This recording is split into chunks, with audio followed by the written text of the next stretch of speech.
Hey everyone, welcome back to the channel. Today, we're embarking on an epic journey tracing the remarkable and often tumultuous story of money and global economics. From the earliest forms of exchange to the intricate digital networks that govern our world today. We're going to unravel the complex tapestry of how humanity has shaped and been shaped by economic systems. But first, how is your day going so far? I truly hope it is a great one. And hey, if you like what we're building here and find this kind of deep dive fascinating, please consider subscribing to the channel and hitting that like button. It really helps us out and ensures you don't miss out on future explorations. Now, let's dive into part 1, the dawn fay from bartering to the need for exchange. Before the resonant clang of minted coins, or the soft rustle of printed banknotes, before even the abstract, ubiquitous notion of a universally accepted unit of value, human societies existed in a realm where economic interactions were fundamentally direct, immediate, and often profoundly intertwined with personal relationships. Picture yourself in a nascent agrarian village or a hunter-gatherer encampment, thousands of years in the distant past.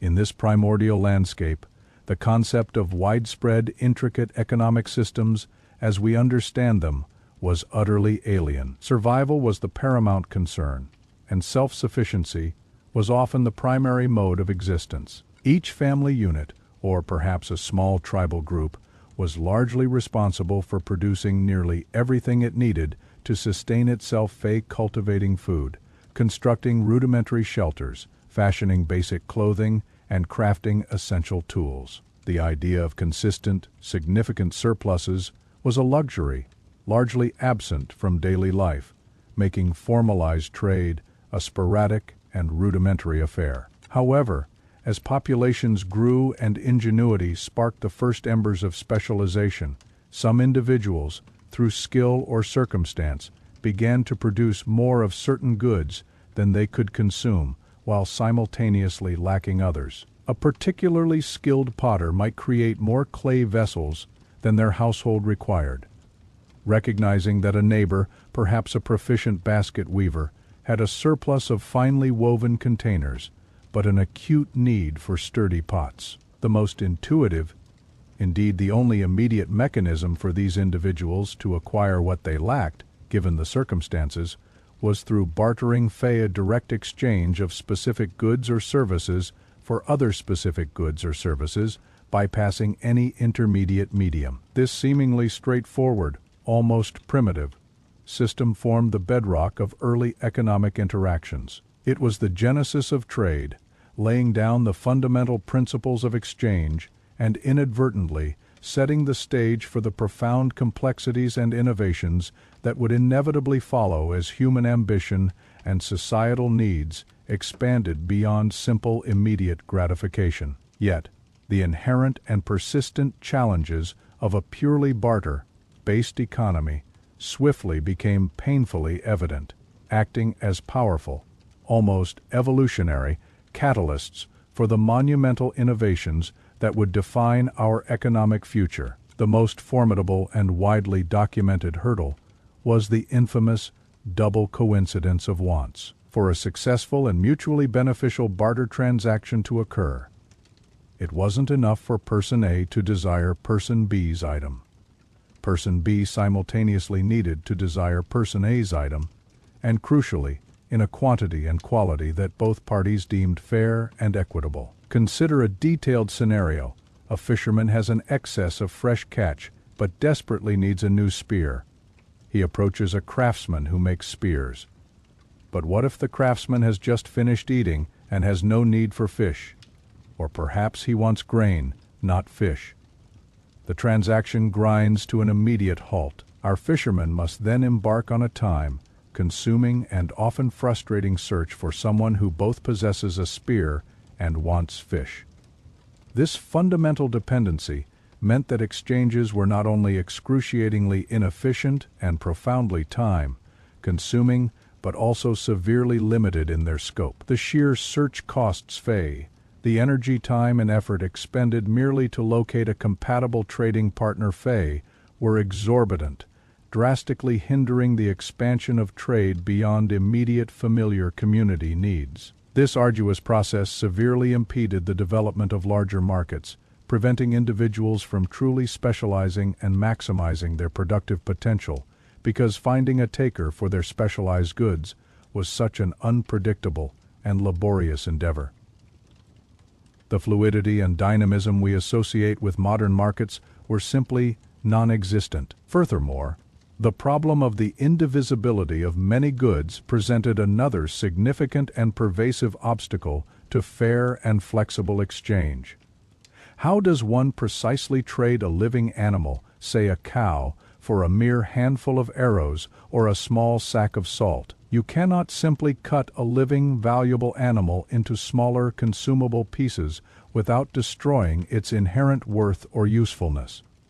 Similarly, a robust tool like an axe or a finely woven cloak could not be easily divided or fractioned to match a smaller, less valuable item being offered in return. This meant that participants in a barter system often had to accept an item of much greater value than they truly needed or desire, simply to facilitate a transaction for a smaller portion of the item they offered.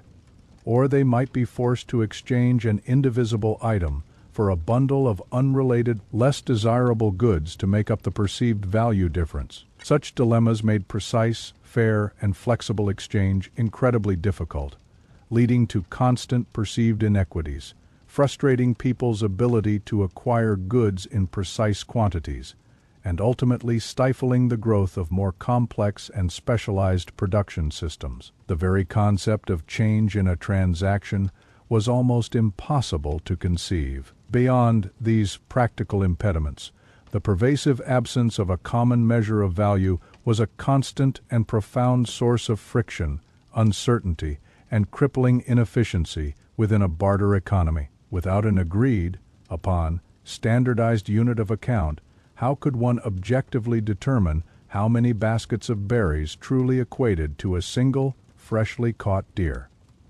How many hours of laborious weaving were legitimately equivalent to a single, meticulously crafted axe head? Every single transaction became a unique, subjective negotiation from scratch, often fraught with haggling, prone to dispute, and utterly lacking any objective benchmark or universally accepted price. This made it extraordinarily difficult, almost impossible, to compare the cost or value of different items or services across various transactions, hindering any form of economic calculation or foresight. It was nearly impossible to accumulate wealth in a transferable, fungible form or to facilitate deferred payments over time, as there was no consistent, durable store of value that could reliably bridge the gap between present and future needs. This lack of a standardized valuation severely stifled economic planning, made long-term investments precarious and risky, and fundamentally limited the ability for societies to move beyond a hand-to-mouth subsistence living. The cognitive load placed on individuals was immense. One had to constantly track the relative desirability and availability of countless goods in relation to countless others. This fundamental deficiency in early economic systems was not merely an inconvenience. It was a profound bottleneck, a formidable barrier that actively prevented the flourishing of extensive trade networks, the deep division of labor, the accumulation of capital, and ultimately the very development of more sophisticated, interconnected civilizations that depend intrinsically on efficient resource allocation and predictable economic exchange. The increasing friction and limitations of bartering created an undeniable, almost existential pressure for a breakthrough, setting the stage for the groundbreaking inventions that would irrevocably define the course of economic history and lay the foundational cornerstone for what we now universally understand as money. Building upon the foundational understanding of the critical inefficiencies inherent in a pure barter system, fay the logistical nightmare of the double coincidence of wants, the vexing challenges of indivisibility, and the crippling absence of a universal unit of account. Early human societies began to instinctively search for a more practical, less cumbersome medium of exchange.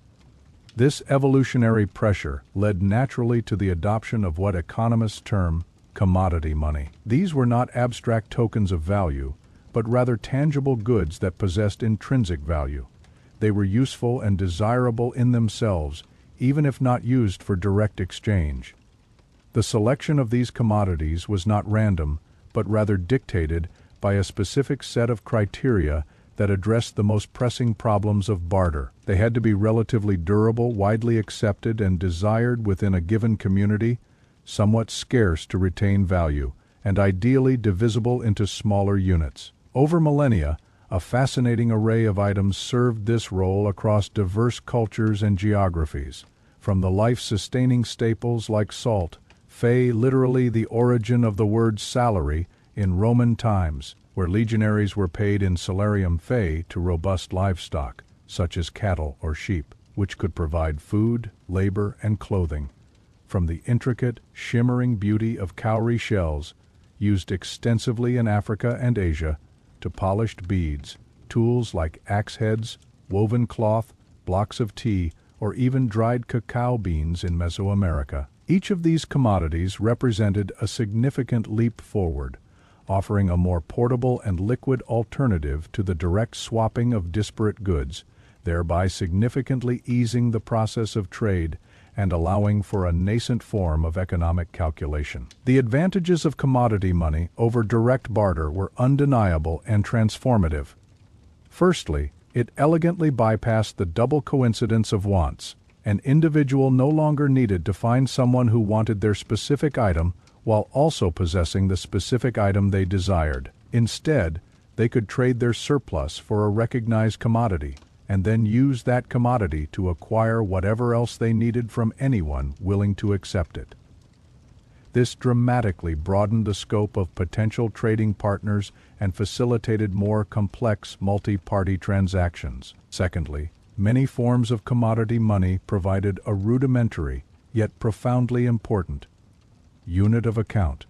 A community could begin to articulate that a basket of grain is worth 5 fish or 1 unit of salt. While still imprecise by modern standards, this allowed for some level of price comparison and enabled individuals to store wealth in a more durable and liquid form than perishable produce. A farmer could accumulate wealth by converting surplus grain into salt, knowing that the salt retained its value and could be exchanged for other goods months later. This newfound ability to store value, even in imperfect forms, was critical for planning, for saving, and for venturing into more specialized production, as it reduced the immediate pressure to consume or dispose of all one's output. However, even with these profound improvements, commodity money was far from a perfect solution, burdened by its own set of inherent limitations.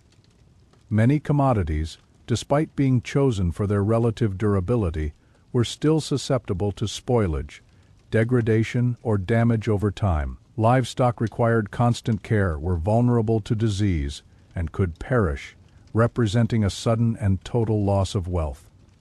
Salt could dissolve if exposed to moisture, grains could be infested by pests, and even shells could break or become scarce due to sudden ecological changes. Furthermore, issues of divisibility persisted, albeit in a different form. While a bag of salt could be divided, what about a cow? Splitting a cow to make change was still impractical. Quality variation also remained a significant challenge. A healthy, strong cow was clearly more valuable than a sickly one, but both were cows. How did one standardize the value of one cow when their attributes varied so wildly? This required constant subjective assessment during each transaction. Storage could also be a monumental logistical challenge. Fei, imagine securing and transporting large quantities of grain or livestock. These bulk commodities were heavy, costly to move, and vulnerable to theft or natural disaster. Lastly, the supply of commodity money was often tied to natural availability or production cycles, making it susceptible to supply shocks. A poor harvest could reduce the availability of grain as currency, while a discovery of a new shell bed could flood the market, causing inflation. These practical problems constantly pushed societies towards a more refined, standardized, and universally accepted medium of exchange. It was amidst these lingering challenges that a monumental transition began to occur, ushering in an era dominated by precious metals, primarily gold, silver, and to a lesser extent copper. These metals did not merely replace earlier commodities. They represented a paradigm shift, embodying characteristics that made them uniquely suited for monetary functions in a way no previous commodity had. Their inherent brilliance, malleability, and resistance to corrosion gave them an almost mystical allure. But it was their practical properties that truly cemented their role as the superior form of money. Gold and silver, unlike grain or livestock, were virtually indestructible over human timescales. They would not rot, perish, or lose their luster. This permanence made them an unparalleled store of value. Their high value-to-weight ratio meant that even small quantities could represent significant wealth, making them incredibly portable compared to a herd of cattle or sacks of salt.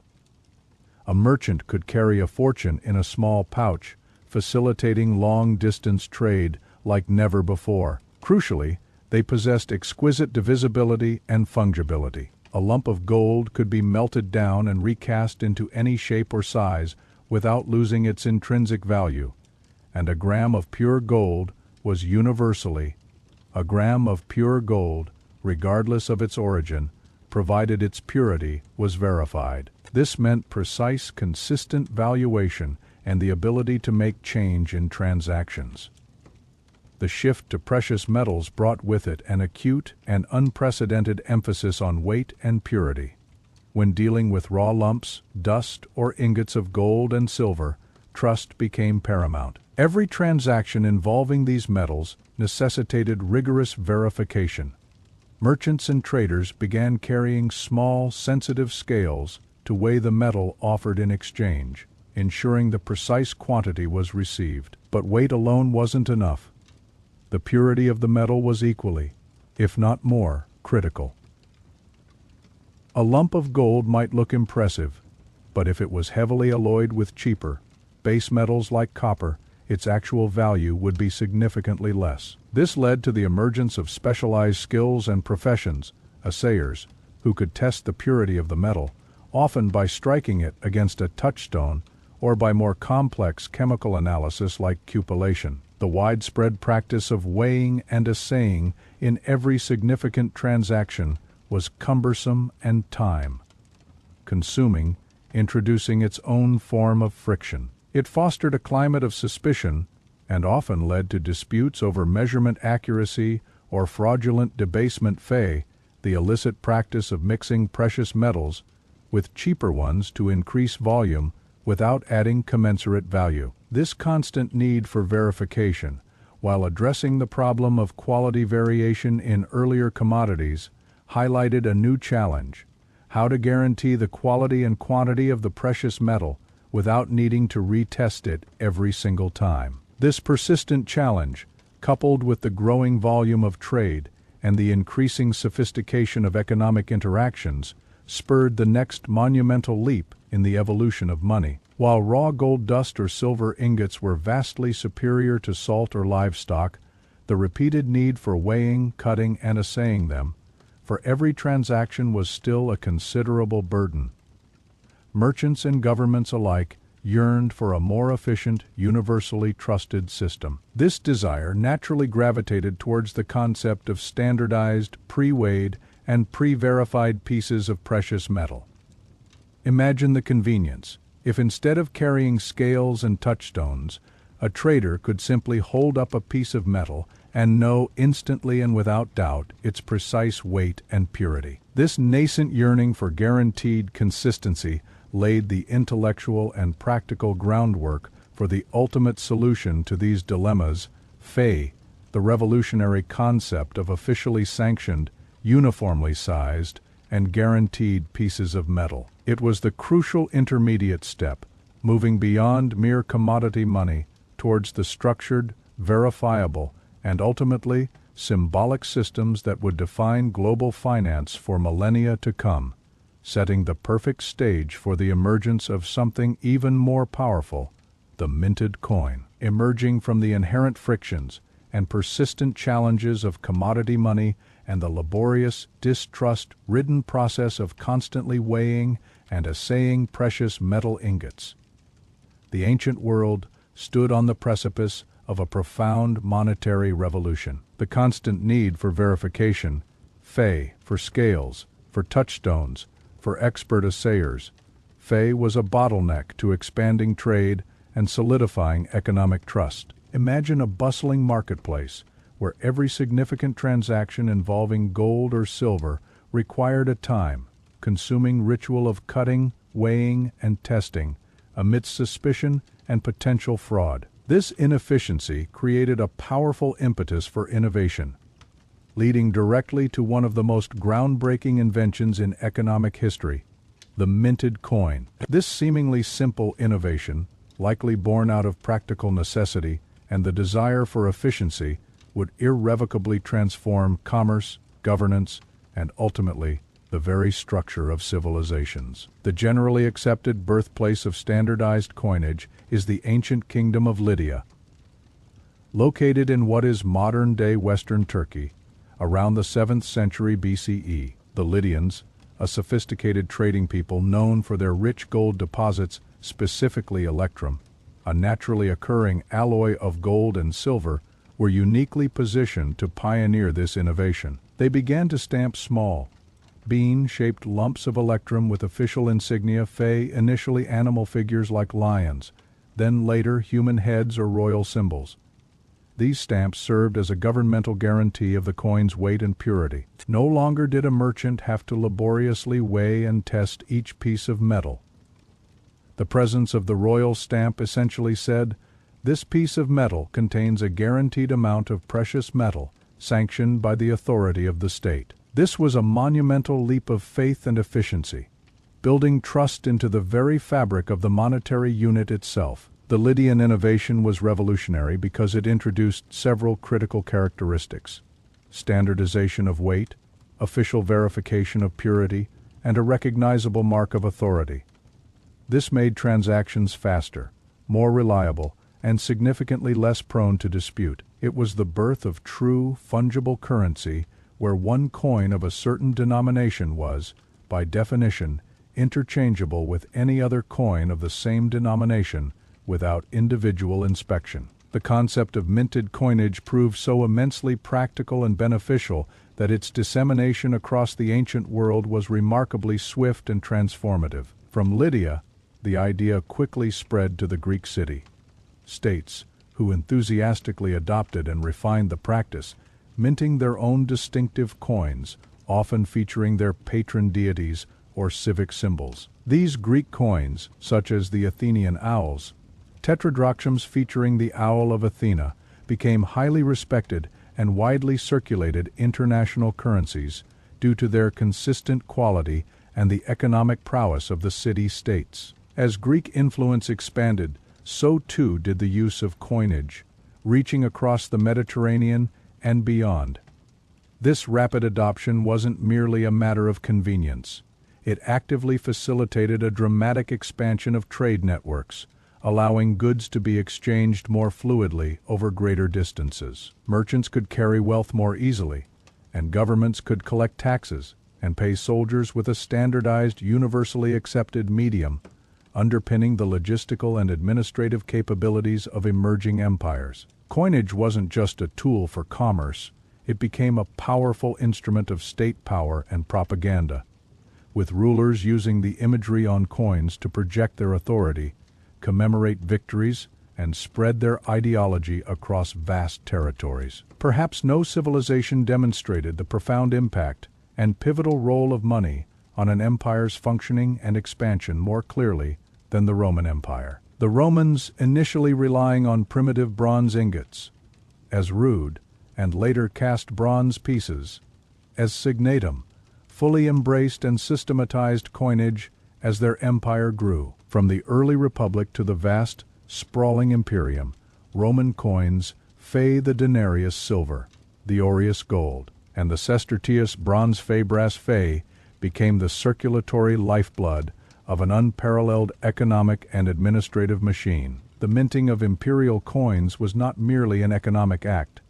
It was a core function of the state, allowing the central government to efficiently collect taxes from distant provinces, pay its vast legions stationed at the empire's fringes, fund colossal public works like roads, aqueducts and forums, and provision its burgeoning urban populations. The sheer volume and widespread circulation of Roman coinage knitted together an incredibly diverse and geographically dispersed empire, facilitating trade between Gaul and Egypt, Britannia and Judea. A legionary in Dacia could be paid in denarii, which he could then use to buy supplies from a local merchant, who in turn could use those same coins to pay taxes to a Roman administrator.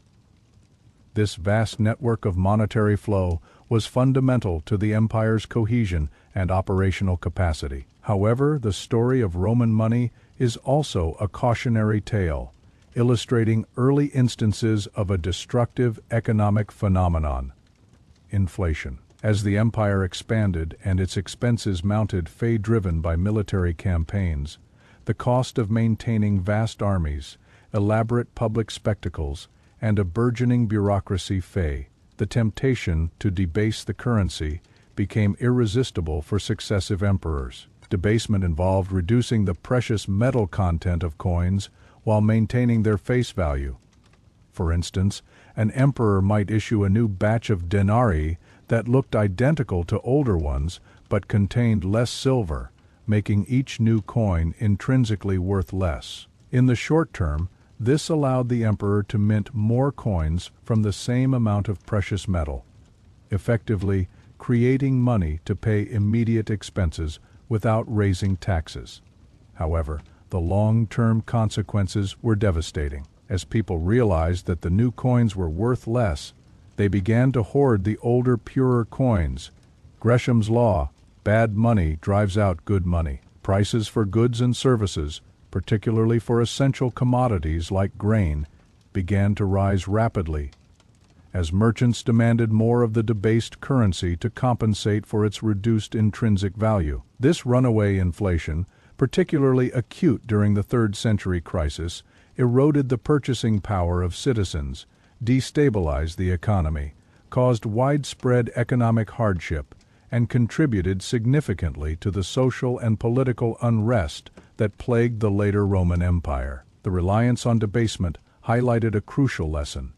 The value of money is not solely determined by its governmental stamp, but fundamentally by its perceived intrinsic worth and the trust placed in the issuing authority's fiscal discipline. The Roman experience with debasement and its inflationary consequences served as a stark historical precedent for centuries to come, demonstrating the delicate balance between monetary policy and economic stability, a lesson still painfully relevant today. As the grandeur of the Roman Empire waned and its centralized authority crumbled under the weight of internal strife and external pressures, the sophisticated monetary system it had cultivated over centuries began to fragment and decay. The vast interconnected economic network that Roman coinage had underpinned slowly dissolved, giving way to a decentralized, often insular economic landscape, the medieval era. This period, often characterized by the rise of the feudal system,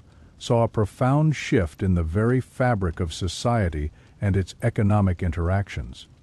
Land became the primary source of wealth and power rather than liquid capital or trade. Life revolved around self-sufficient manors or localized villages where the vast majority of the population were serfs bound to the land, producing mainly for subsistence rather than for market exchange. Payments were frequently made in kind through labor service, agricultural produce, or direct bartering of surplus goods, rather than through standardized coinage. The need for a universally accepted, mass-produced currency diminished significantly as long-distance trade routes deteriorated, cities shrank, and the grand logistical requirements of empire vanished. While some Roman coins continued to circulate, often in debased forms or as relics, their consistent supply and widespread acceptance dramatically declined. The economic landscape regressed from the integrated complexity of Rome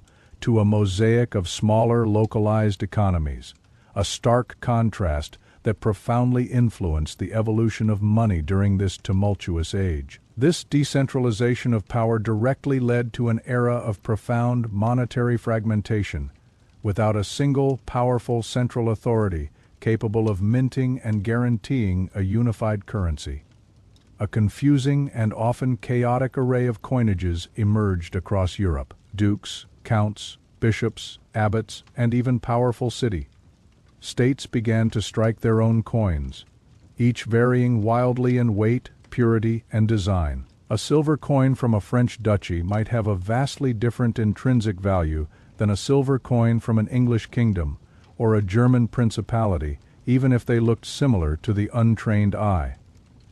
This bewildering diversity presented immense practical challenges for anyone attempting to engage in trade beyond their immediate locality. Merchants traveling even relatively short distances might encounter dozens of different currencies, none of which were universally trusted or easily interchangeable. The lack of standardization meant that every significant transaction required careful scrutiny of the coins. Were they clipped, shaved at the edges to extract precious metal? Were they debased with base metals? What was their true weight and fineness? This state of affairs dramatically increased transaction costs, demanded the constant presence of expert money changers at markets and city gates, individuals whose specialized knowledge of various coinages and their true values became indispensable and significantly reduced the liquidity and fungibility of money across regions. The principle of bad money drives out good money.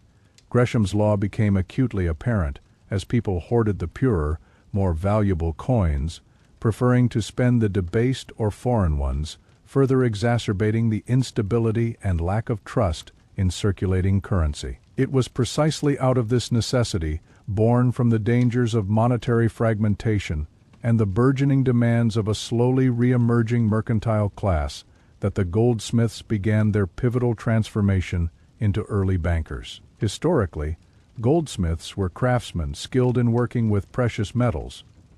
By virtue of their trade, they possessed the most secure premises, strong rooms, and vaults for storing their own valuable raw materials and finished products. As trade slowly revived and individuals accumulated wealth in the form of gold and silver coins or bullion, the inherent risks of storing these valuables at home, theft, fire, or loss became increasingly apparent.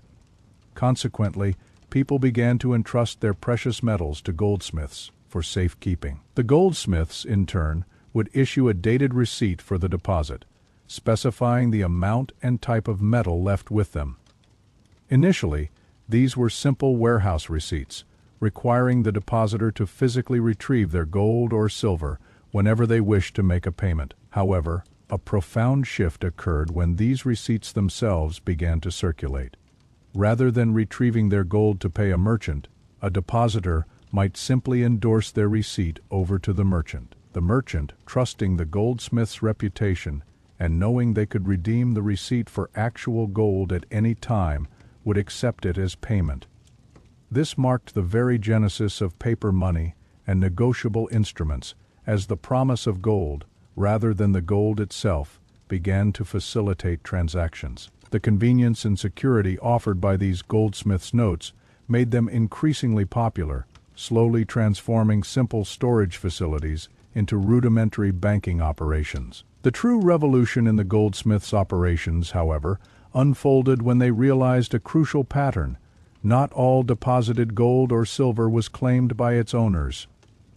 At the same time, a significant portion of the precious metal in their vaults remained untouched for extended periods. This realization led to the daring yet immensely profitable practice of fractional reserve banking, lending out a portion of the deposits, while keeping only a fraction in reserve to meet daily withdrawals. This allowed goldsmiths to generate additional income through interest on these loans. They would lend out gold, or more commonly, issue new receipts, which effectively functioned as new money against the deposits they held, thereby creating credit. This was a monumental development. It moved beyond merely storing wealth to actively creating liquidity and expanding the effective money supply, fueling economic activity. These early banks facilitated loans for merchants to finance voyages, provided capital for nascent industries, and allowed individuals to make purchases on credit. The risks were palpable. A run on the bank could occur if too many depositors demanded their gold simultaneously, leading to collapse. But the benefits for a growing economy were undeniable. This system, albeit in its nascent form, laid the conceptual groundwork for the modern banking system, where the creation of money through lending is a fundamental function. Parallel to and intertwined with the rise of goldsmiths as bankers was the pivotal development of bills of exchange and more sophisticated credit systems. Crucial innovations for overcoming the dangers and inefficiencies of transporting physical coin over vast distances in a fragmented monetary landscape. Imagine a Venetian merchant desiring to purchase textiles from Flanders, sending chests of heavy, valuable gold coins across hundreds of miles through bandit-infested territories or storm-prone seas was incredibly perilous and costly. The solution emerged in the form of the bill of exchange, a written order from one party, the drawer, to another, the drawee to pay a specified sum to a third party, the payee, on a certain date.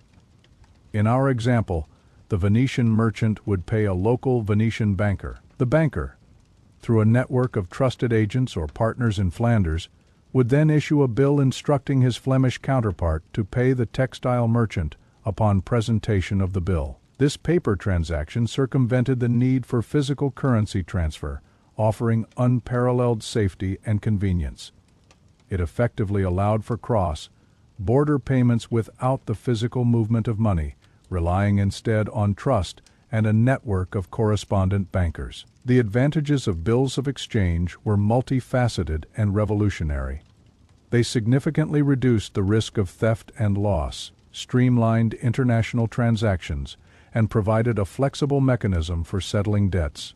Furthermore, bills of exchange often incorporated an element of credit. They could be discounted, sold for a lesser value than their face amount before their maturity date, allowing merchants to obtain immediate liquidity. This discounting effectively introduced a form of interest or a charge for the time value of money, carefully navigating medieval religious prohibitions against usury, charging interest on loans, considered sinful by the Church, by framing it as a fee for currency exchange, or a discount for early payment. This ingenious circumvention allowed credit to flourish, fueling an explosion of long-distance trade, financing adventurous voyages, and enabling merchants to engage in transactions far beyond their immediate liquid assets. Promissory notes, pledges of collateral, and early forms of commercial loans also became more formalized, often facilitated by these emerging banking houses. Major Italian states like Florence, Venice, and Genoa, with their vast trading networks and astute merchant families, such as the Medici and the Peruzzi, became the epicenters of these financial innovations. They developed sophisticated accounting practices and legal frameworks to support these new instruments, laying the indispensable foundations for the complex global financial architecture we know today. The shift from tangible commodity-based money to abstract, trust-based credit instruments was perhaps the most profound monetary transformation of the medieval period, setting the stage for the age of exploration and the subsequent revolution of printed money. Emerging from the complex, often chaotic financial landscape of the medieval era, characterized by fragmented coinages and the nascent yet vital innovations of goldsmith, bankers, and bills of exchange, the world stood at the cusp of another monumental economic transformation. While bills of exchange had provided a crucial mechanism for credit and long-distance payments, and goldsmiths' notes offered a safer alternative to hoarding physical gold, these instruments were still inherently tied to and ultimately redeemable for specific quantities of precious metals. They were essentially receipts or promises, not yet a true independent form of money. The sheer bulk, weight, and inherent risk of transporting large quantities of gold and silver coins across vast and often dangerous distances remained a persistent logistical and security nightmare, continuing to act as a significant brake on the burgeoning global trade that was beginning to re-emerge. Moreover, the constant threat of coin clipping, counterfeiting, and debasement by unscrupulous rulers or individuals meant that even physical metallic currency was not without its fundamental trust issues. The stage was thus perfectly set for a radical conceptual leap: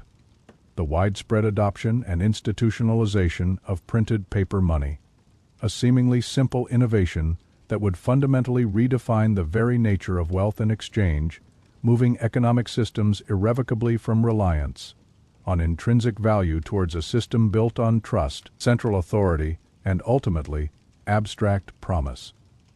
The very first systematic and widespread use of paper money in human history did not originate in Europe, but rather thousands of miles to the east, in imperial China, centuries before its European counterpart. During the Tang dynasty's 7th-10th centuries CE, and particularly flourishing under the Song dynasty, 10th-13th centuries C, China faced a peculiar but profound economic challenge: a severe shortage of copper, which was the primary metal used for minting its ubiquitous copper coins.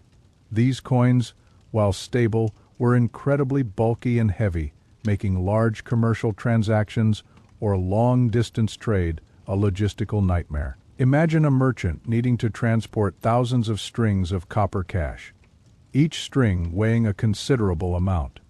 To alleviate this burden, private merchants initially began issuing deposit receipts for metallic currency stored with them, similar in concept to European goldsmiths' notes. However, the Chinese state soon recognized the immense potential of this innovation and by the 11th century began issuing its own official paper currency known as jiaozi, and later huizi. These early banknotes, meticulously printed with intricate designs to deter counterfeiting, were initially backed by a reserve of metallic currency or precious goods and were legal tender for various transactions, including tax payments. This grand experiment allowed for an unprecedented explosion in trade, facilitating the vast internal commerce of a geographically immense empire and supporting its burgeoning urban populations. However, the Chinese experience also served as a stark early lesson in the dangers of unbridled issuance. Successive emperors, facing mounting military expenses and financial pressures, succumbed to the temptation of printing excessive amounts of paper money without sufficient reserves. This led to rampant hyperinflation, causing a complete loss of public trust in the currency, and ultimately leading to the abandonment of paper money for centuries in China after the fall of the Yuan dynasty. This early historical precedent, though geographically distant, provided a powerful, albeit often unheeded, warning about the delicate balance required for managing a fiat currency. The re-emergence of paper money in Europe, centuries later, was a more gradual process, intimately linked to the evolution of the aforementioned goldsmith, bankers. As we discussed, these individuals transitioned from merely safekeeping gold to issuing receipts that circulated as promises of gold. These receipts, or banknotes, were convenient, portable, and secure, gradually gaining acceptance within specific trading communities. However, these early European banknotes were fundamentally different from modern fiat money. They were representative money, meaning each note represented a specific, fixed amount of gold or silver held in the issuing goldsmith's vault. They were, in essence, a claim check. The value of the note derived directly from the intrinsic value of the metal it could be exchanged for. This meant that the total quantity of paper notes in circulation was theoretically limited by the physical amount of gold and silver reserves held by the various goldsmiths. There was no single unified issuer, leading to a patchwork of notes from different private banks, each with varying degrees of trustworthiness and convertibility, depending on the reputation and solvency of the issuing goldsmith. This lack of uniformity and centralization created new inefficiencies. Exchange rates between different private banknotes varied, and the public constantly had to assess the creditworthiness of dozens, if not hundreds, of individual issuers. The system still lacked the universal acceptance and inherent trust necessary for truly widespread national economic integration, particularly as the scale of commerce grew beyond local markets. The growing complexities of trade, coupled with the burgeoning financial needs of increasingly powerful nation-states, particularly for financing expensive wars and maintaining standing armies, drove the imperative for a more centralized and stable monetary system. Multiple private banknotes, each with different values and risks, simply wouldn't suffice for the grand ambitions of emerging empires. What was needed was a single, authoritative entity that could issue a currency universally trusted and accepted within its borders, providing a stable foundation for taxation, government spending, and nationwide commerce. This pressing need led directly to the establishment of the first true central banks. These institutions were not merely private enterprises. They were chartered by governments, endowed with unique privileges, and tasked with managing the nation's money supply for the collective good, albeit often with significant private shareholder interests initially intertwined. The Bank of England, established in 1694, stands as the quintessential example and arguably the most influential prototype of the modern central bank. Its primary initial purpose was to raise funds for King William III's war against France. In exchange for lending money to the government, the bank was granted the exclusive right to issue banknotes in London and gradually established its notes as the premier form of currency in the country. What made these Bank of England notes so revolutionary was their convertibility into gold on demand. This gold standard backing was the bedrock of their credibility. People accepted these paper notes not because the paper itself had intrinsic value, but because they knew, with a high degree of certainty, that they could always exchange them for a fixed amount of precious gold at the bank. This assurance of convertibility fostered widespread public trust, a critical ingredient for paper money's success. Beyond financing government debt, central banks like the Bank of England gradually assumed additional, crucial responsibilities. They became the banker to the government, managing its accounts and issuing its debt. They acted as a lender of last resort to other commercial banks during financial crises, providing liquidity and preventing widespread bank failures. And most importantly, they began to implicitly or explicitly manage the nation's money supply by controlling the issuance of banknotes and eventually by influencing interest rates. This marked a profound shift. The power to create and control money moved from countless individual mints and private goldsmiths to a single, powerful, and theoretically accountable national institution. The successful establishment of central banks and the growing trust in their gold-backed banknotes led inexorably to the rise of unified national currencies. Over the 18th and 19th centuries, the notes issued by these central banks progressively replaced the diverse array of local and private banknotes, as well as the various older coinages. The British pound sterling, the French franc, and the later American dollar became symbols of national economic unity and power. Governments mandated these central bank notes as legal tender fee, meaning they had to be accepted for all debts, public and private. This standardization dramatically facilitated internal trade, reducing transaction costs and complexity within national borders. It allowed for uniform pricing, more efficient tax collection, and smoother administration across entire countries. The ability of the state to control its own currency, to issue it, to manage its value through its link to gold, and to utilize it for financing national projects and military endeavors, fundamentally strengthened state power and provided a crucial tool for national economic development. It centralized fiscal and monetary authority in a way that the feudal system could never have conceived. This revolution in printed money, by abstracting value from physical metal to a promise backed by a nation state and its gold reserves, paved the way for unprecedented levels of financial sophistication and marked the dawn of modern economic systems, profoundly influencing the dynamics of capital accumulation and global trade that would soon follow, particularly with the explosive energies unleashed by the Age of Discovery. As we emerge from the era of fragmented medieval economies and witness the consolidation of national currencies and the rise of central banks, a new powerful economic ideology began to take root and flourish, fundamentally reshaping human ambition and global interactions. Nascent capitalism. This was not the fully developed industrial capitalism we recognize today, but rather its foundational seeds, driven by a profound shift from a land-based feudal economy to one increasingly centered on private ownership, the accumulation of capital, the pursuit of profit, and investment in commercial ventures. The stability offered by standardized national currencies, backed by precious metals, and managed by increasingly robust central banks, provided the necessary bedrock for individuals and emerging merchant classes to accumulate wealth, not just for immediate consumption, but for purposeful, often speculative, reinvestment. This era saw a dramatic acceleration in the reinvestment of trading profits, leveraging the newfound efficiencies of banking innovations discussed previously. Wealth was no longer solely measured in acres of land or direct agricultural output, but increasingly in fluid,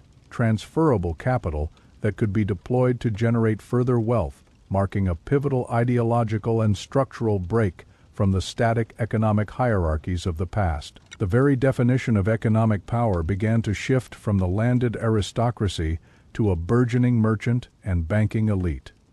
This burgeoning capitalist spirit found its ultimate expression and unprecedented acceleration in the seismic shifts ushered in by the Age of Discovery. This was a period stretching from the late 15th to the early 17th centuries, marked by audacious maritime expeditions that fundamentally redrew the global map and irrevocably interconnected continents. The motivations for these great voyages were multifaceted and powerfully synergistic, reflecting both ancient desires and new capabilities, a fervent quest for direct access to the lucrative spice markets of Asia, bypassing the costly and monopolized overland routes controlled by Venetian and Ottoman intermediaries. The insatiable demand for gold and silver, not just for adornment, but as the very foundation of Europe's evolving monetary systems. The ambition of expanding Christian influence, and perhaps most potently, the raw, unbridled imperial ambitions of emerging European nation-states like Portugal, Spain, England, France, and the Netherlands. These daring expeditions were made possible by critical technological advancements, the development of the nimble yet robust caravel sailing ship, capable of deep ocean voyages, improvements in navigation tools such as the astrolabe and magnetic compass, and increasingly accurate cartography, which reduced the peril and guesswork of long-distance sailing. The successful circumnavigation of Africa by Vasco da Gama and Christopher Columbus's epoch, making landing in the Americas, shattered geographical barriers, opening up entirely new continents and sea routes, thereby transforming the scope of trade from regional to truly global. This wasn't merely about finding new lands. It was about discovering entirely new sources of wealth, raw materials, and potential markets on a scale previously unimaginable, injecting immense new capital and goods into the European economic system. The immediate and profound economic consequence of the Age of Discovery was the massive influx of precious metals, particularly silver, from the newly encountered lands of the Americas into Europe. The Spanish exploitation of vast silver mines, such as Potos Fe in present-day Bolivia, flooded European markets with unprecedented quantities of bullion. This sudden and sustained increase in the money supply, primarily silver, fundamentally altered economic dynamics across the continent, leading to what historians term the price revolution. Between the late 15th and early 17th centuries, prices for goods and services across Europe saw a sustained and significant rise, in some cases doubling or tripling. While population growth and increased demand also played a role, the sheer volume of new silver was a primary driver, effectively devaluing existing currency. This inflation, though disruptive in the short term for those with fixed incomes, paradoxically stimulated trade and production by incentivizing merchants and producers to sell their goods at higher prices, accumulating capital more rapidly. The price revolution, therefore, became a powerful accelerator of capitalist tendencies, encouraging investment in commercial ventures, manufacturing, and long-distance trade. As money, once seen as a stable store of value, began to lose its purchasing power, if not actively deployed and reinvested. The sheer scale, capital requirements, and inherent risks of these transcontinental trading ventures quickly outstripped the capabilities of individual merchants or even small partnerships. A single voyage to the East Indies or the Americas could take years, involve significant capital outlay for ships, provisions, and trade goods, and face myriad dangers from storms and piracy to disease and hostile encounters. This immense need for pooled capital and risk diversification led to one of the most significant institutional innovations of this era, the joint stock company. These entities, notably the Dutch East India Company, Verenigde Oost-Indische Compagnie, or VOC, established 1602, and the British East India Company, established 1600, revolutionized business organization. Instead of a single owner or a small group, capital was raised by selling shares to a large number of investors, each contributing a portion of the necessary funds in exchange for a proportionate share of the future profits or losses. This mechanism allowed for the mobilization of unprecedented amounts of capital, far beyond what any single individual could muster. These companies were often granted vast monopolies by their respective governments over specific trade routes or regions, effectively becoming extensions of state power. They commanded their own armies and navies, forged treaties, established colonies, and administered vast territories, transforming them into quasi-governmental entities. The success of these companies, fueled by enormous profits from spices, textiles, and other exotic goods, not only created immense wealth for their shareholders, but also cemented the concept of transferable shares and the rudimentary beginnings of stock markets, laying the vital groundwork for modern corporate finance and global capital markets. Amsterdam, with its bourse, became the world's first true stock exchange, where shares of the VOC and other companies were publicly traded, creating a dynamic environment for capital formation and investment. However, the intoxicating allure of immense wealth and the nascent mechanisms for rapid capital accumulation also gave rise to the first spectacular financial booms and destructive speculative bubbles. The promise of quick riches, combined with limited understanding of financial fundamentals and regulatory oversight, often led to irrational exuberance and widespread financial folly. The most infamous example is the tulip mania in the Netherlands during the 1630s. Initially, tulips, recently introduced from Turkey, were a novel luxury item. Their unique colors and patterns made them highly desirable, driving up prices. But over time, the speculation detached entirely from the intrinsic value of the bulbs. People began to mortgage their homes or invest their entire life savings into purchasing tulip bulbs, not for their aesthetic appeal, but purely to sell them to someone else at an even higher price. Contracts for future tulip bulb deliveries were traded multiple times a day, with prices soaring to astronomical levels.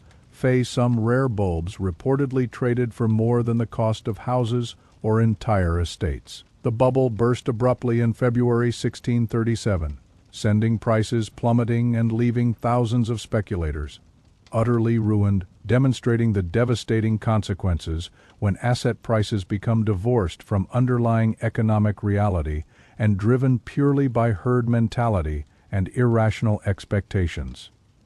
This was a stark early lesson in market psychology and the dangers of speculative excess. Beyond the tulip mania, the early 18th century witnessed two other monumental speculative bubbles with even broader national implications: the South Sea Bubble in Great Britain and the Mississippi Company bubble in France, both collapsing dramatically in 1720. The British South Sea Company was granted a monopoly on trade with Spanish South America, a venture that, in reality, proved far less profitable than advertised due to political complexities and actual trade limitations. However, the company leveraged its perceived government backing and a scheme to take on a large portion of the national debt, inflating its shares through wild rumors and aggressive marketing. Similarly, in France, the Scottish financier John Law's Mississippi Company was granted vast monopolies over trade in French Louisiana, promising untold riches from the New World. Both companies saw their stock prices skyrocket to absurd valuations,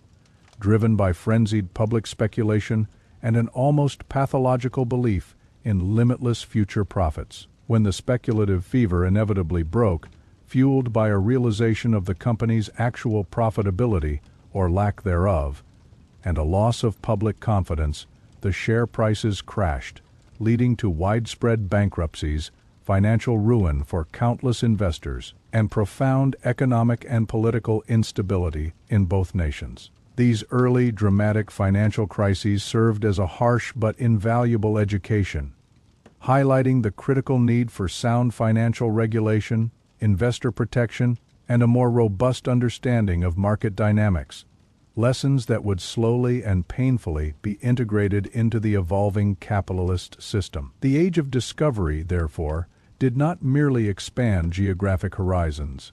It laid the fundamental groundwork for globalized trade, modern corporate structures, and the inherent boom and bust cycles that would come to define the capitalist era, setting the stage for the even more profound transformations of the Industrial Revolution. As the tumultuous Age of Discovery began to wane, leaving behind a legacy of expanded trade routes, burgeoning global empires, and the crucial, albeit often painful, lessons from early speculative bubbles like the South Sea and Mississippi Companies, the world was unknowingly hurtling towards an even more profound systemic transformation: the Industrial Revolution. This period, generally accepted to have begun in Great Britain in the late 18th century and subsequently spreading across Europe and North America, marked an unprecedented shift in human history, moving societies from agrarian and handicraft-based economies to those dominated by industry and machine manufacturing. It was not merely a technological revolution,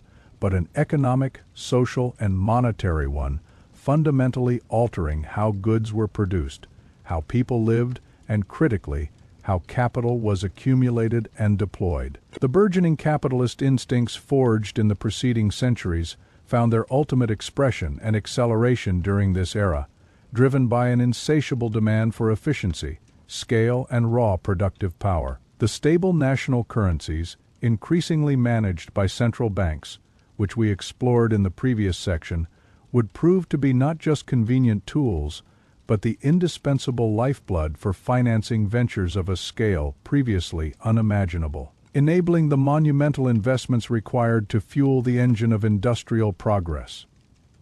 The very essence of the Industrial Revolution lay in its massive and unprecedented need for capital. Unlike the smaller-scale workshops or individual merchant ventures of earlier times, the new industrial enterprises demanded colossal upfront investments.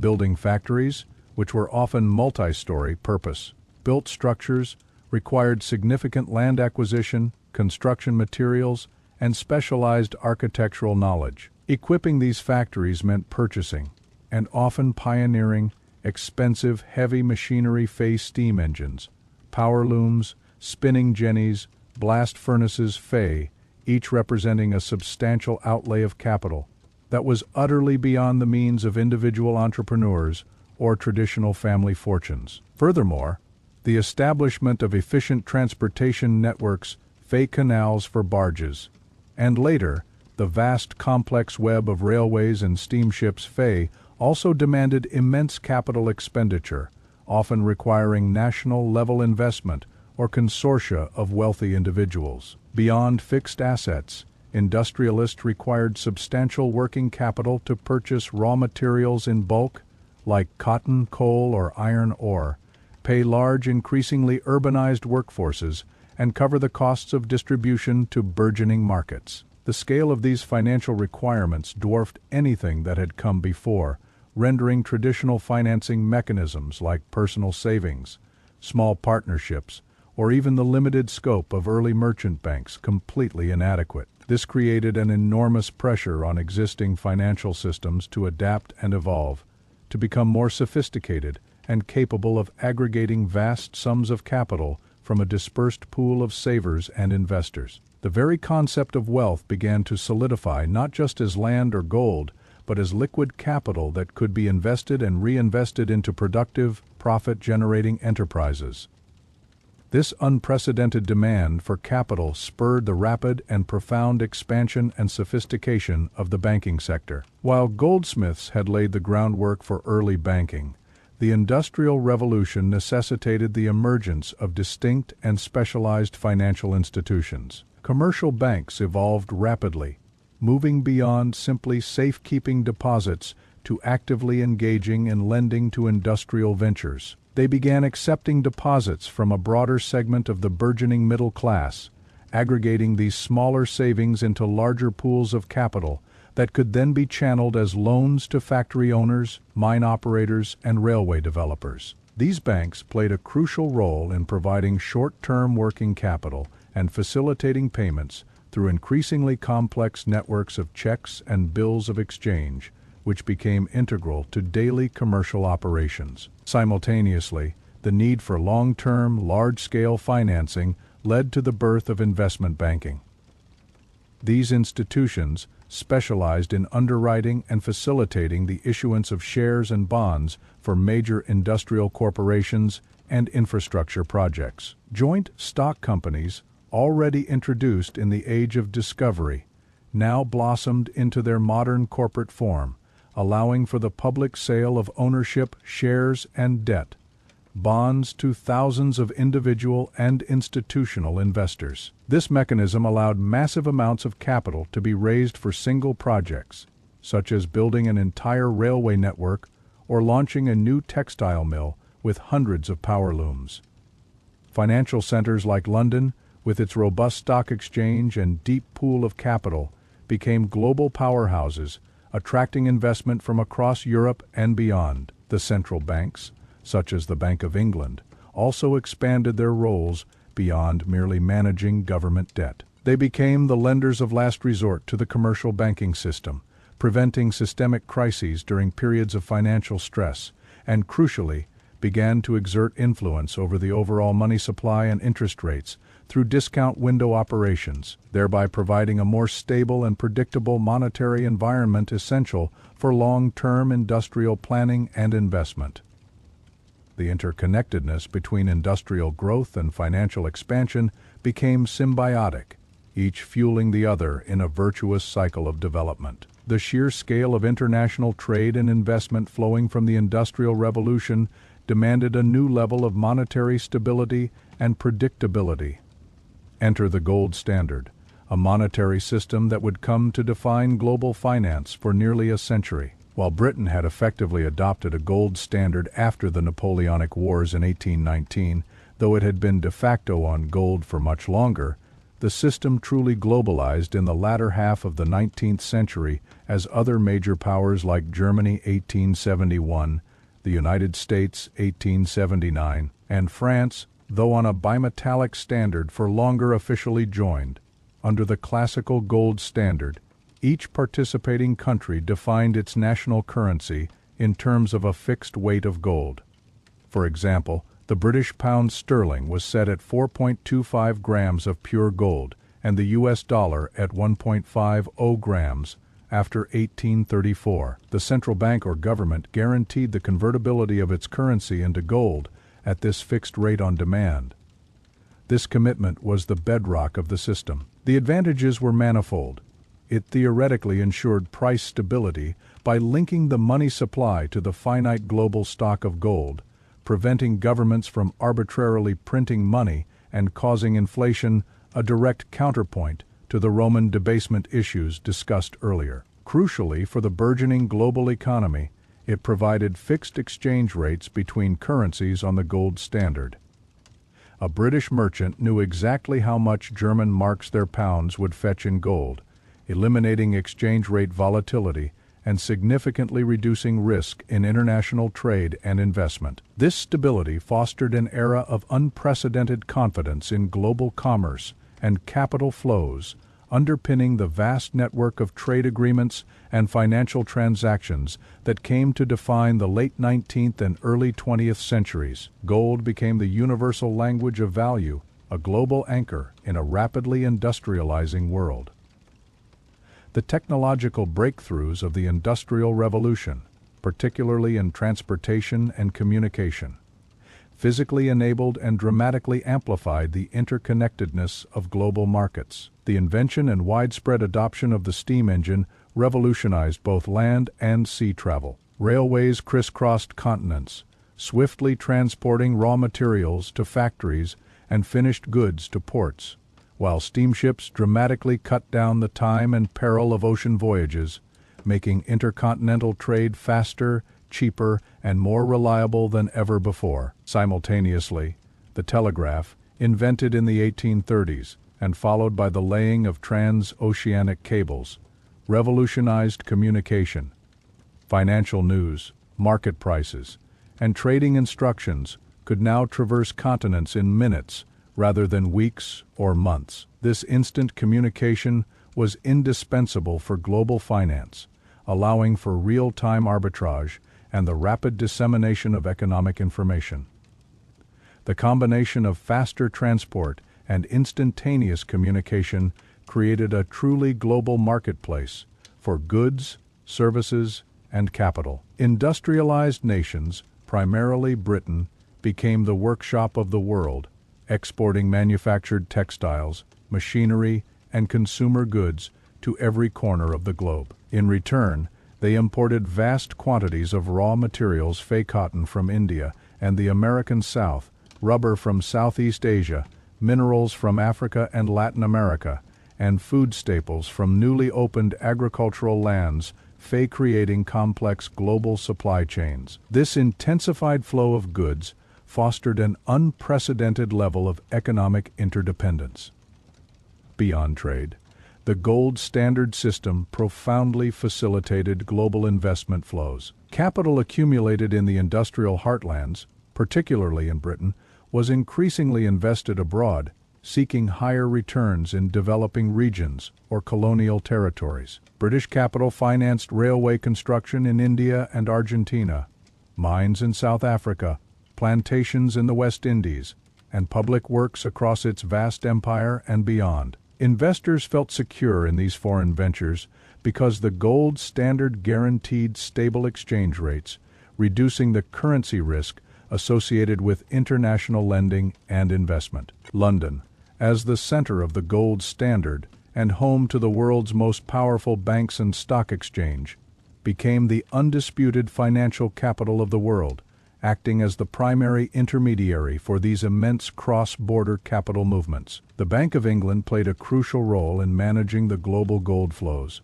often acting as a de facto central bank for the entire system, intervening to stabilize currency fluctuations and ensuring the smooth operation of international payments. This era of monetary globalization, anchored by gold, created a seemingly stable and predictable international financial order that allowed for unparalleled economic growth and the deepening of global economic integration. However, this stability came with inherent rigidities.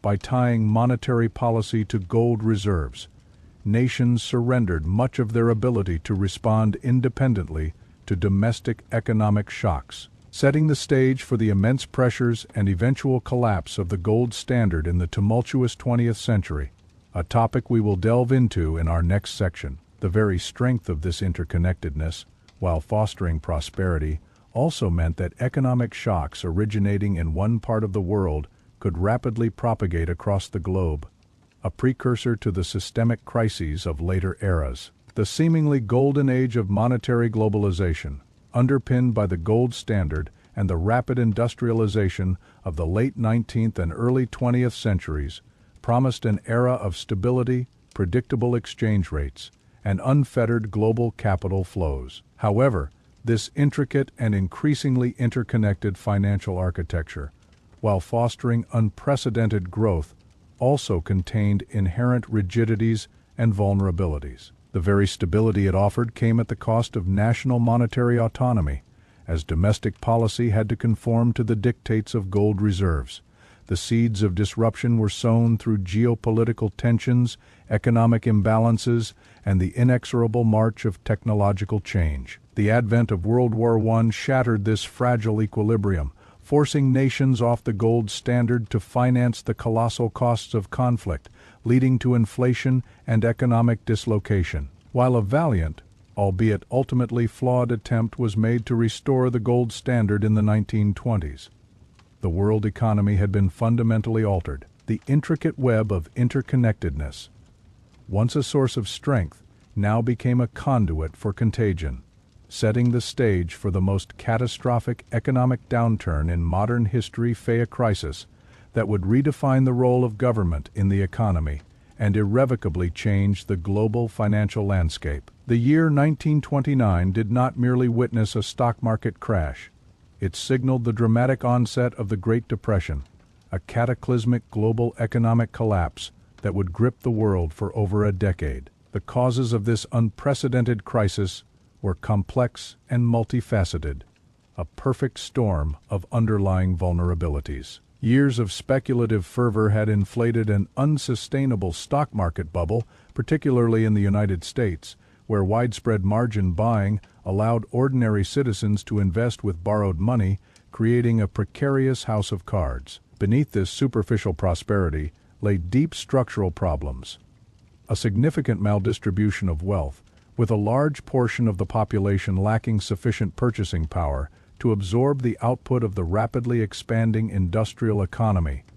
A weak and fragmented banking system in the U.S., prone to runs and lacking federal deposit insurance, an overproduction of agricultural and industrial goods relative to effective demand, and restrictive trade policies, particularly the notorious Smoot-Hawley Tariff Act of 1930, which initiated a wave of retaliatory tariffs globally, effectively strangling international trade. The initial trigger, the dramatic stock market crash of Black Tuesday on the 29th of October 1929, served as a potent symbol and catalyst, but it was merely the spark that ignited a pre-existing tinderbox. As stock prices plummeted, wiping out vast sums of perceived wealth, consumer confidence evaporated, investment dried up, and a wave of bank failures began as depositors rushed to withdraw their funds from institutions that held insufficient reserves. The contraction of credit, the collapse of aggregate demand, and mass unemployment spiraled out of control. The consequences of the Great Depression were immediate, pervasive, and devastating on a truly global scale, beyond the staggering unemployment rates that soared to 25% or more in many industrialized nations, and the plummeting industrial output. The crisis triggered a wholesale collapse of international trade, as countries desperately tried to protect their domestic industries through protectionist tariffs. Global trade withered, exacerbating the economic contraction worldwide. The fragile international financial system, still attempting to operate under a strained gold standard, buckled under the pressure. As confidence waned, capital flows reversed, and countries engaged in competitive devaluations or were forced off gold entirely, leading to currency instability and further disrupting trade. Social unrest flared as millions faced destitution, hunger, and homelessness. Governments across the globe grappled with how to respond. In the United States, President Franklin D. Roosevelt's New Deal introduced groundbreaking social and economic reforms, fundamentally redefining the role of government from a passive observer to an active intervener in the economy. Establishing social safety nets, regulating financial markets, and undertaking massive public works projects. The Depression's legacy was profound. It shattered faith in unfettered free markets, catalyzed the rise of Keynesian economics, emphasizing government intervention to manage aggregate demand, and underscored the critical need for robust international cooperation to prevent future economic contagions. The world learned, through immense suffering, that global economic stability required more than just self-regulating markets. It demanded active, coordinated governance. The global turmoil unleashed by the Great Depression, exacerbated by rising nationalism and ideological conflicts, ultimately culminated in the unprecedented devastation of World War II. Ironically, the immense mobilization of resources for the war effort, with governments becoming the primary engines of demand and employment, largely pulled the major economies out of the Depression.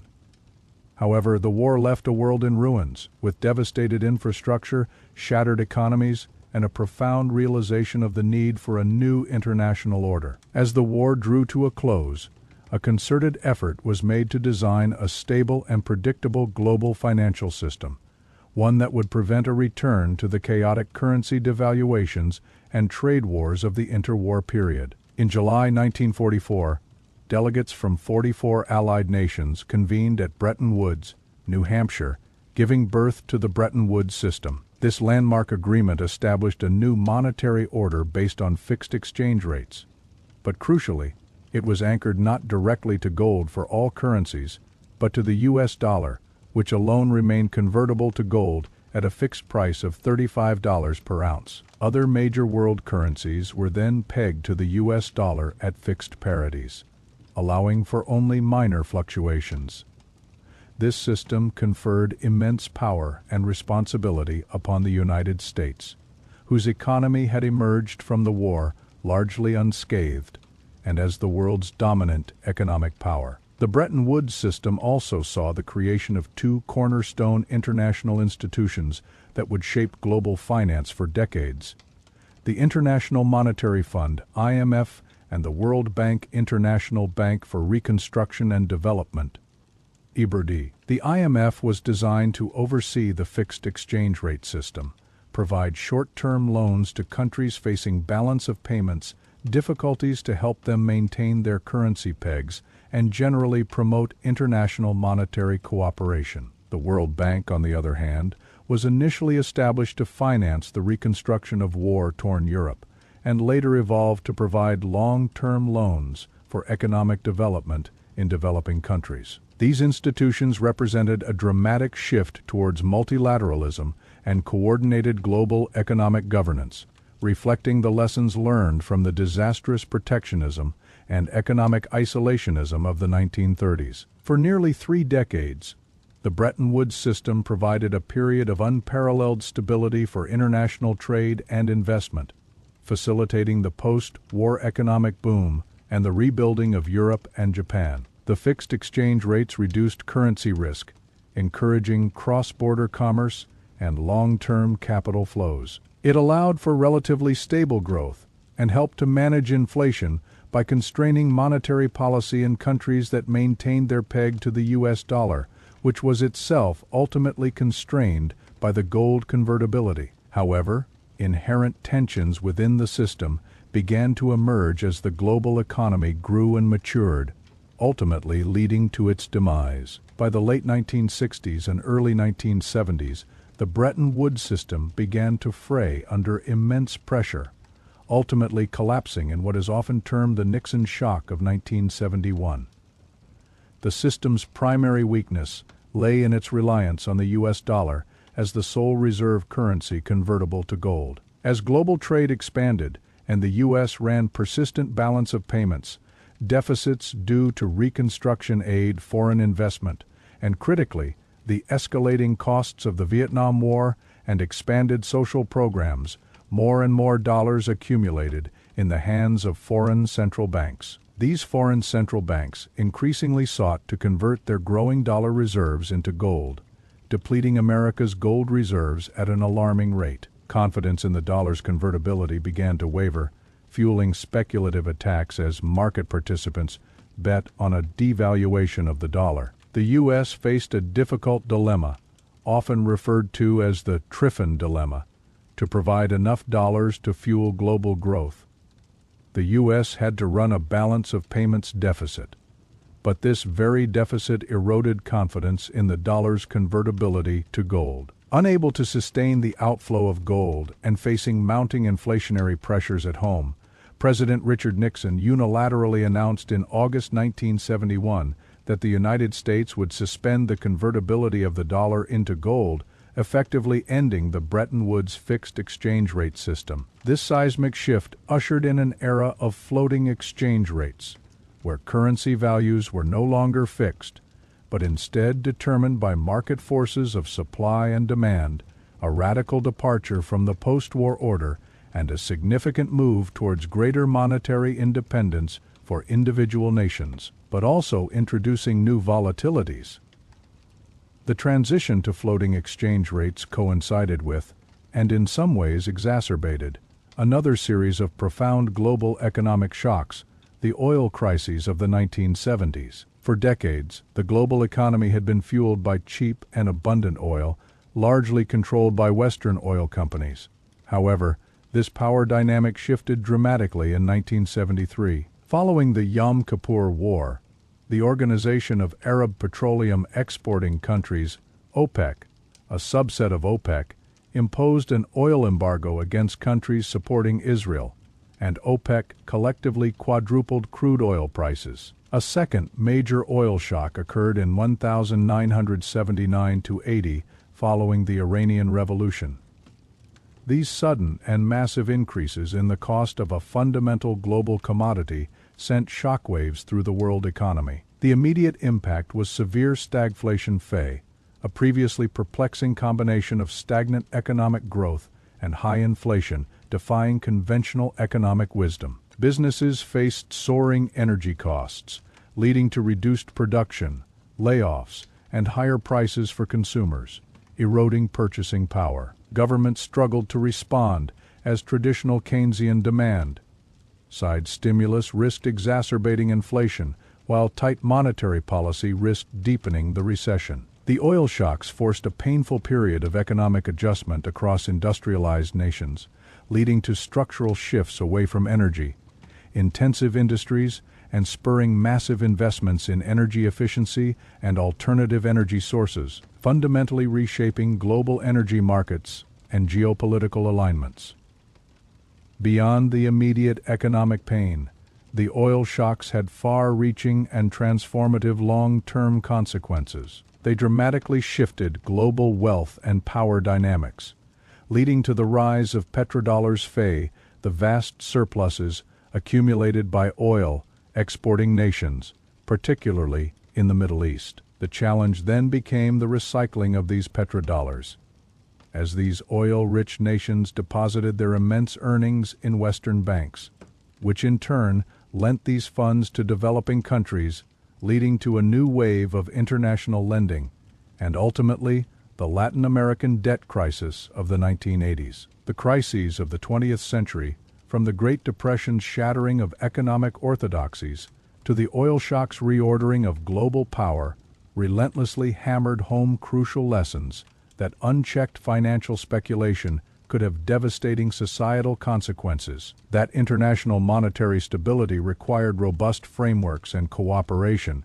and that profound shifts in global resource markets could trigger systemic economic upheaval. These turbulent decades prepared the world for an even more complex, digitally interconnected future, where financial crises would often stem from new, invisible channels, leading us directly into the challenges and innovations of the 21st century's digital economy. The tumultuous 20th century, scarred by 2 world wars, the devastation of the Great Depression, the collapse of the Bretton Woods system, and the jarring oil shocks, left an indelible mark on the global economic consciousness. These crises brutally exposed the vulnerabilities of interconnected financial systems and underscored the critical need for robust regulatory frameworks and international cooperation. Yet, even as the world grappled with these historical lessons, a new, quieter revolution was brewing, one driven by exponential advancements in information technology and communication. The shift from fixed exchange rates to floating currencies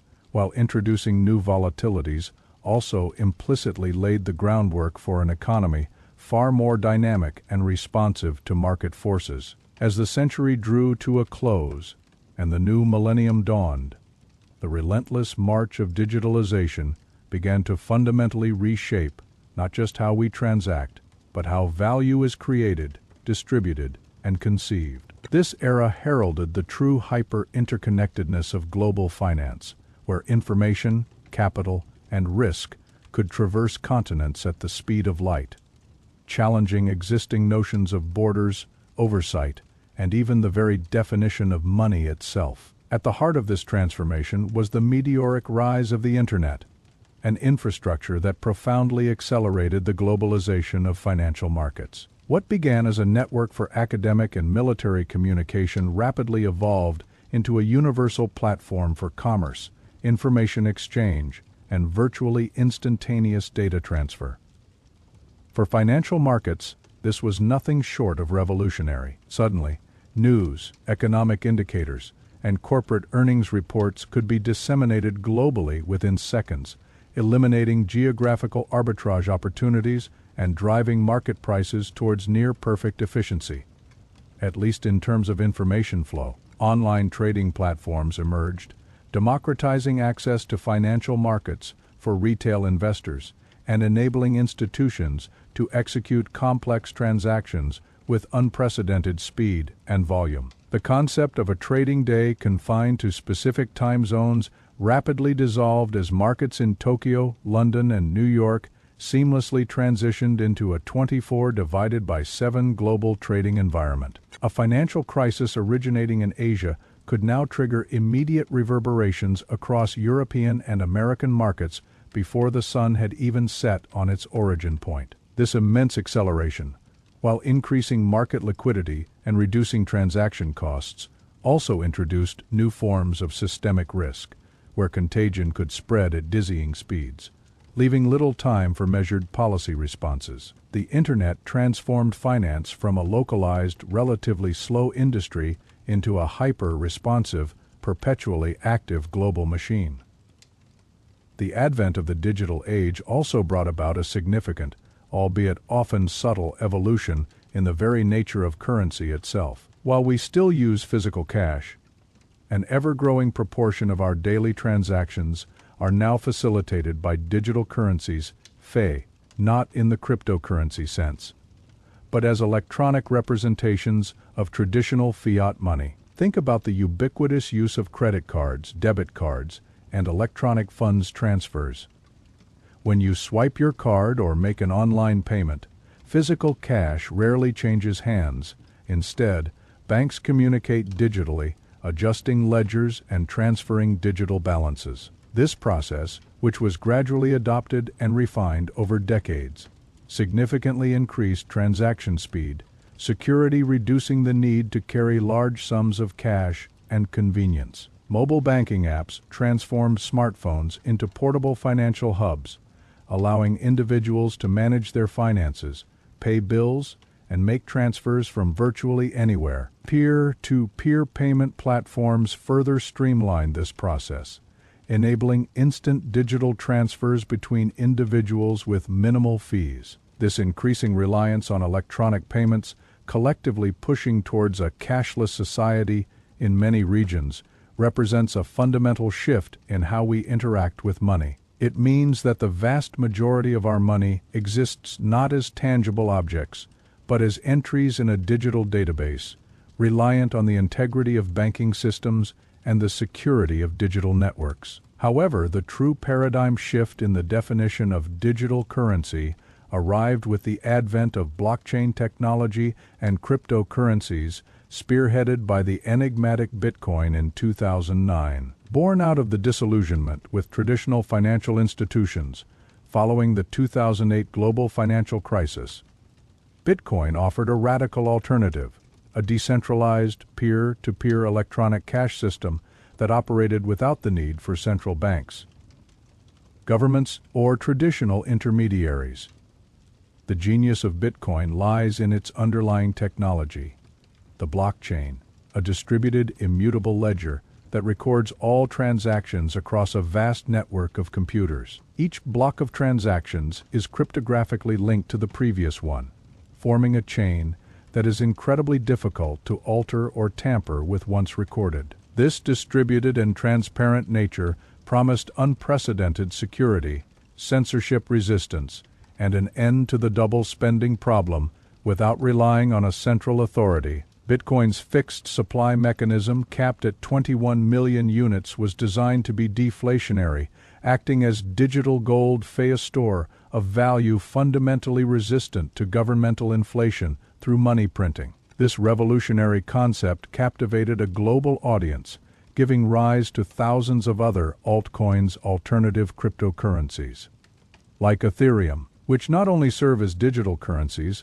but also power decentralized applications, dApps, and complex financial instruments through smart contracts, ushering in the era of decentralized finance, DeFi, and non-fungible tokens, NFTs. DeFi aims to recreate traditional financial services, lending, borrowing, trading on blockchain networks, bypassing banks and traditional financial institutions entirely, offering a new frontier of financial innovation and risk. Despite their revolutionary promise, cryptocurrencies and the broader digital asset landscape present a unique set of challenges. Their extreme volatility has made them a high-risk, high-reward asset class, attracting speculative investment, but deterring widespread adoption as stable mediums of exchange.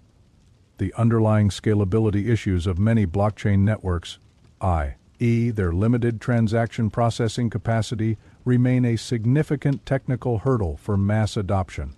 Furthermore, the regulatory uncertainty surrounding cryptocurrencies is a persistent shadow. Governments and central banks worldwide grapple with how to categorize, tax, and oversee these new digital assets, often struggling to balance innovation with investor protection and systemic stability. Concerns about their use in illicit activities, money laundering, ransomware payments, and their substantial energy consumption, particularly for proof-of-work blockchains like Bitcoin, also draw increasing scrutiny. In response to the rise of private cryptocurrencies and to maintain monetary sovereignty in a digital age, many central banks are now actively exploring or developing their own central bank digital currencies, CBDCs. Unlike decentralized cryptocurrencies, CBDCs would be digital versions of fiat currency, issued and backed by a central bank, offering potentially greater efficiency, financial inclusion, and control over monetary policy, representing a state-led counter-narrative to the decentralized crypto movement. Beyond the realm of pure cryptocurrencies, the digital age has fueled an explosion of new financial forms and unprecedented innovation across traditional markets. High-frequency trading, HFT, and algorithmic trading, driven by sophisticated computer programs executing millions of trades in milliseconds, now dominate major stock and derivatives exchanges, fundamentally altering market microstructure and raising questions about fairness and stability. The rise of fintech financial technologies companies has disrupted traditional banking, offering seamless mobile payment solutions, peer-to-peer lending platforms, crowdfunding opportunities for startups, and robo-advisors for investment, all leveraging data analytics and AI to personalize financial services. Concurrently, the global derivatives markets, involving complex financial instruments like futures, options, and swaps, have grown to colossal scales, often exceeding the value of underlying economies, allowing for sophisticated risk management, but also creating opaque interdependencies that can amplify shocks. The expansion of the shadow banking system, non-bank financial intermediaries that engage in credit intermediation, but are not subject to the same strict regulations as traditional banks, also represents a significant new source of systemic risk, as evidenced by its role in the 2008 crisis. The very interconnectedness and speed of the 21st century digital economy, while delivering immense efficiencies, also pose formidable challenges to effective regulation and oversight. The sheer volume and velocity of digital transactions make real-time surveillance and intervention incredibly difficult for traditional regulatory bodies. The inherently cross-border nature of digital finance means that national regulations often struggle to cope with global flows of capital, data, and digital assets, leading to jurisdictional complexities and regulatory arbitrage, where entities seek out countries with the most lenient rules. Cybersecurity threats have become an existential risk, with sophisticated attacks capable of paralyzing financial institutions, compromising vast amounts of sensitive data, and undermining public trust in digital systems. The concentration of power in a few tech giants and financial behemoths, coupled with the too-big-to-fail problem exacerbated by interconnected digital networks, presents a persistent challenge to market competition and stability. Furthermore, the burgeoning world of decentralized finance DeFi, with its anonymous participants and code-based governance, introduces entirely new frontiers for regulatory dilemmas, raising questions about accountability, consumer protection, and financial stability. The challenge for policymakers in this modern world is immense. How to foster innovation, leverage the benefits of digitalization, and promote financial inclusion, all while safeguarding against systemic risks. Protecting consumers, ensuring fair markets, and maintaining monetary sovereignty in an increasingly borderless, lightning-fast, and technologically complex global financial landscape. These ongoing debates and evolving challenges directly inform our understanding of money's uncertain but dynamic future, which we will explore in our concluding section. As we draw to a close on this extensive voyage through the story of money and global economics, from the earliest rudimentary acts of bartering to the hyper-connected digital financial networks of today, one overarching truth becomes strikingly clear. Money, in all its myriad forms, is not merely a static invention, but a dynamic, ever-evolving social construct. It is a testament to human ingenuity, a continuous adaptation to increasingly complex societal needs, technological advancements, and the enduring quest for efficiency, trust, and prosperity. We've witnessed its transformation from a tangible commodity, directly valued for its intrinsic utility, to a symbolic promise, first backed by precious metals, and then by the sovereign power of nation-states. Now, in the 21st century, we stand at the precipice of its next great metamorphosis, where bits and bytes, decentralized ledgers, and artificial intelligence are poised to redefine its very essence yet again. The narrative of money is intrinsically woven into the fabric of human civilization, reflecting our values, our conflicts, our triumphs, and our collective aspirations. Its evolution has driven empires, sparked revolutions, connected disparate cultures, and fundamentally shaped the distribution of power and resources across the globe. Understanding this intricate history is not an academic exercise. It is an essential compass for navigating the economic complexities of our present and preparing for the profound uncertainties of our future. Looking ahead, the global economy faces an array of interconnected challenges that will undoubtedly continue to shape the evolution of money and financial systems. One pressing concern is the growing tension between geopolitical fragmentation and economic interdependence. While the digital age has fostered unprecedented integration, we also observe a rise in nationalism, protectionism, and strategic competition between major powers. This can lead to trade wars, supply chain disruptions, and even the weaponization of financial systems, potentially undermining the multilateral cooperation that has underpinned global stability since Bretton Woods. Will the world retreat into regional blocs, or will the inherent advantages of interconnectedness prevail? Secondly, the existential threat of climate change and the imperative of sustainability will exert immense pressure on economic models. The transition to green economies requires colossal investment, shifts in production methods, and new forms of carbon pricing or environmental taxation. Money will increasingly be channeled towards sustainable finance, but the economic costs of inaction, from natural disasters to resource scarcity pose significant threats to global growth and stability, potentially triggering new waves of economic migration and resource conflicts. Furthermore, deepening inequality, both within and between nations, remains a profound challenge. As technological progress accelerates, particularly with automation and AI, concerns rise about job displacement and the concentration of wealth, potentially exacerbating social unrest and political polarization. Ensuring broad-based prosperity and equitable access to economic opportunities will be paramount for maintaining social cohesion and fostering stable markets.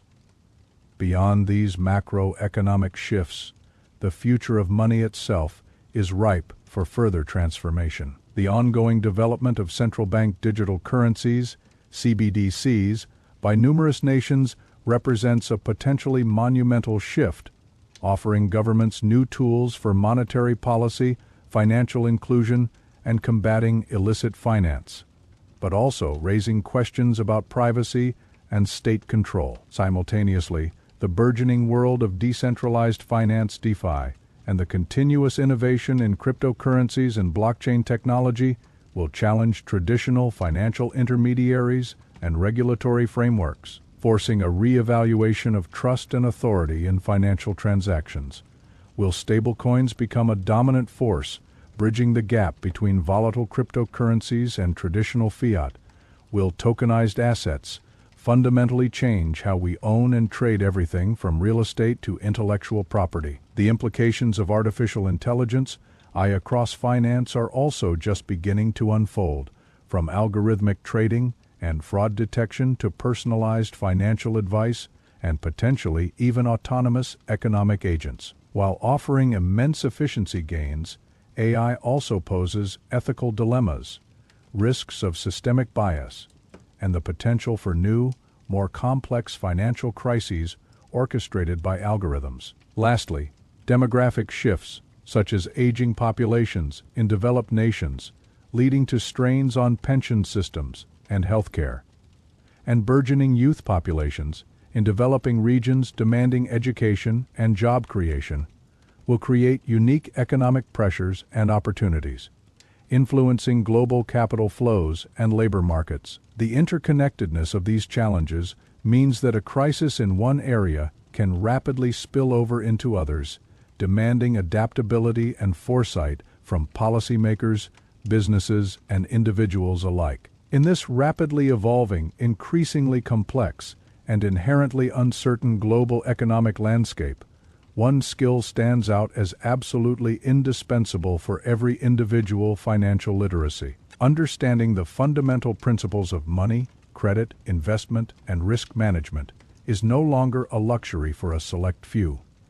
It is a critical life skill for navigating the modern world. Without it, individuals are vulnerable to predatory practices, susceptible to financial bubbles, and unable to make informed decisions about their savings, debts, and future prosperity. Financial literacy empowers you to understand the real value of your money, to make sound budgeting choices, to discern between genuine investment opportunities and speculative scams, and to appreciate the long-term implications of economic policies. It's about more than just managing your personal finances.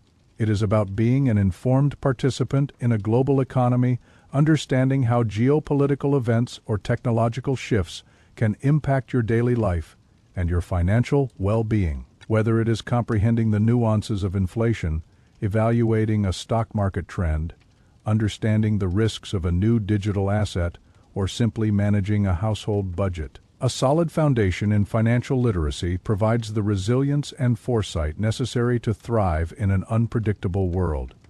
It cultivates critical thinking, reduces vulnerability, and promotes economic empowerment, fostering a more stable and just society as a whole. This continuous journey of learning and adaptation, therefore, extends beyond the theoretical and historical.